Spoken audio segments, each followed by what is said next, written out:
actually. In the past year, we saw protests following the deaths of Trayvon Martin and unlawful deaths in Ferguson, Baltimore, and New York. But shouldn't there be a similar outrage when an African-American man is sent to prison of US population, but 40% of the jail population? In Australia, Indigenous people make up 3% of the population, but 30% of prisoners and 48% of juvenile detainees. Are we not losing another generation of Indigenous Australians and African Americans to the prison system? I'll start with Cornel. No, it's a wonderful question, Wonderful question. Wonderful question.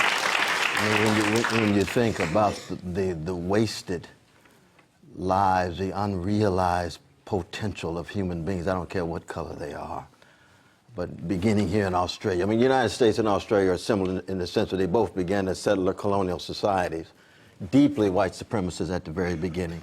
White America, white Australia, that's part and parcel of the history. Now, there's been breakthroughs and progress, but we have to come to terms with that history. You all had a court that said dispossession of land is the darkest side of our history. Yes, and slavery and treatment of indigenous peoples in the United States similarly so. So it's no accident that this legacy of white supremacy still operates, even in our case with a black president. Now, if you all had an Aboriginal president, ooh, that would be something. But even if you had an Aboriginal, indeed, I see Sister Imelda, but even if you had one, it can't be a Clarence Thomas-like. It's got to be somebody with courage and vision that focuses on poor people and working people, because it's not a matter of skin pigmentation. It's a matter of what kind of human being you are, the choices that you make, and the courage that you have in promoting justice in that regard. But the wonderful thing about what's going on in the United States is this marvelous new moral and spiritual militancy among young people, black, white, red, yellow, across the board. Arbitrary police power is itself a crime.